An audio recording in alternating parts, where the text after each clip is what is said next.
Michael, Mr. Martin Tan, distinguished guests, ladies and gentlemen. It gives me great pleasure to join you here tonight for Halogen Foundation's Fundraising Dinner 2011.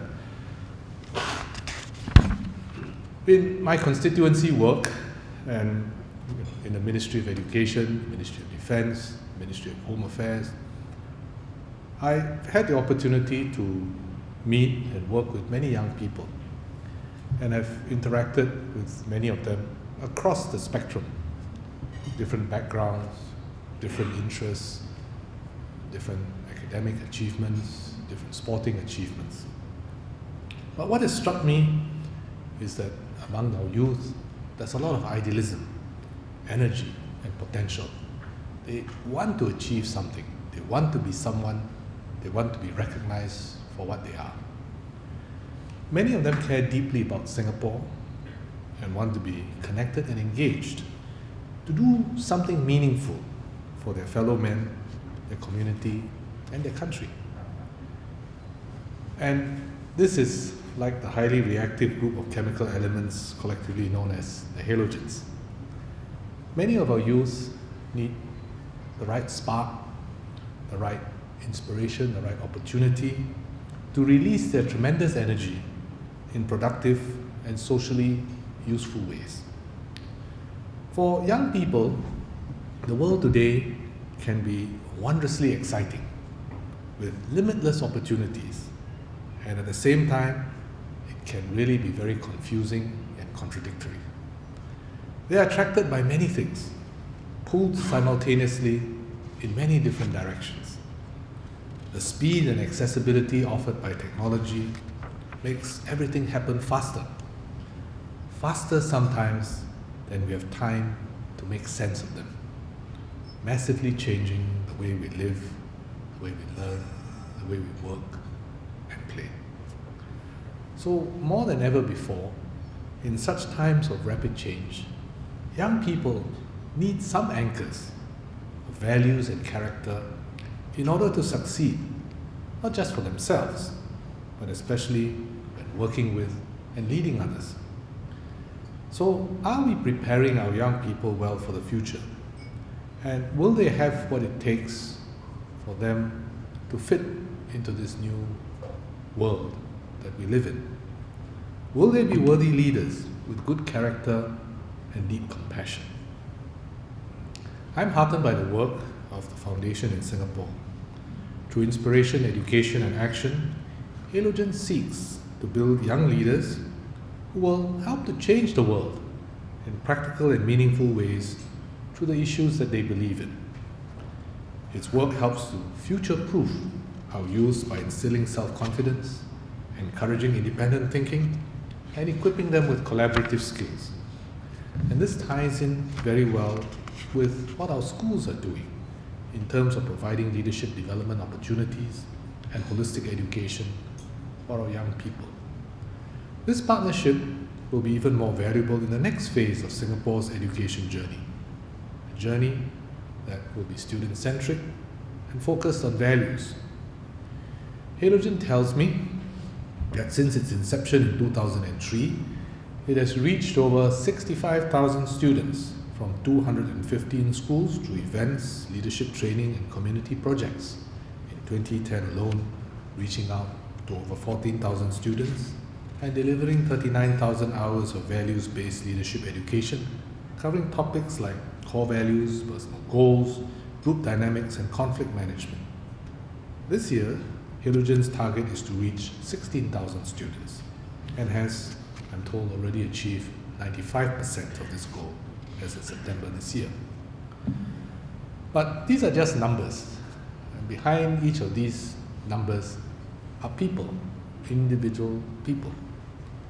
And Halogen aims to make leadership education available and accessible to all, and has worked with a wide spectrum of schools from Ahmad Ibrahim Secondary School, Anglo-Chinese Junior College, Yishun Town Secondary School, and UT Primary School, among others. The training is not just focused on student leaders, but also covers students from all walks of life, from different academic backgrounds, and to lead others you first need to learn how to lead yourself, to master yourself. Recognizing that it can sometimes be difficult to quantify the results of leadership training, as Michael said, Halogen is looking to develop a more robust impact assessment tool from next year onwards. For now, let me share with you an example of how Halogen's leadership training has led to positive outcomes for our society. This year in March, Halogen worked with a group of student counsellors from Ngee Secondary School, engaging them through games and activities and teaching them leadership practices from the Student Leadership Challenge at Framework.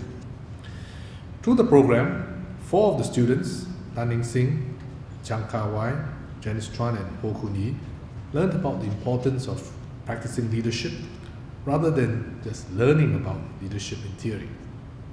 They were particularly inspired by the practice of encouraging the heart and started with a very simple thing by putting down in words what they felt by writing postcards to the victims of the Japan earthquake. Subsequently, they learned that the City YMCA Youth for Causes competition was about to take place. They decided to take part in this competition to continue to encourage the heart and put their leadership skills to the test. So they started a social enterprise called Stencil for the Better to raise awareness and funds for the Autism Association of Singapore. They sold t-shirts that were either hand-designed using fabric markers or spray-painted over stencils. And through this experience, they put what they learned to real-life use and truly demonstrated that inspired youth can do something real and practical to help improve the lot of others in our society. Besides training and working with students, Halogen also works with key stakeholders who have had a major impact on youth, namely teachers and parents. And so far, they've reached some 650 educators and parents and aim to reach another 200 over the next 2 years. And in addition, Halogen has built up a pool of over 100 volunteers, and this act of volunteering itself has made a difference in the lives of these volunteers. One example is Veerapan Swaminathan, who has been a volunteer with Halogen since 2006. He has been very generous in giving his time to train students from different backgrounds. He was also involved in organizing leadership events with Halogen, such as One Degree Asia, the first youth leadership festival in Asia. The event brought together youth delegates from all over Asia to dialogue with government, business and civic leaders, as well as to learn from one another about social, environmental and other issues confronting Asia today. While he is not able to spend time training students in the daytime, now that he has started working, he continues to encourage his friends to sign up as volunteers with Halogen. Veera credits Halogen for his strong passion in human potential development, especially through his interactions with Halogen's volunteers and staff. Drawing from his experiences in organizing activities as a Halogen volunteer, Veera was among the group of 24 young people who started Be the Change, an initiative launched last month to engage and empower young Singaporeans to contribute ideas on how to make Singapore better. I hope that he not just contributes ideas, but helps to see them through in practical ways. Through this effort, Veera hopes to inspire more young people to become active change agents, to turn ideas into reality. And we wish him every success and hope that Veera and other Halogen volunteers will be effective multipliers to inspire our youth to do more for our society. So I applaud the Halogen Foundation, Singapore's mission and cause in leadership development, and particularly I'd like to thank all of you, our partners, sponsors and volunteers, for being here tonight and for your generous support of Halogen's mission to inspire and influence a generation of young people who will lead themselves and lead others well. And with your help, Halogen will be able to achieve its target of reaching 100,000 youths in Asia by 2013, when Halogen celebrates its 10th anniversary. And once again, it's not the numbers that really count, but it's the individuals in those numbers that will make a difference for all of us. So I wish everyone a wonderful evening ahead. Thank you very much for your support. Thank you.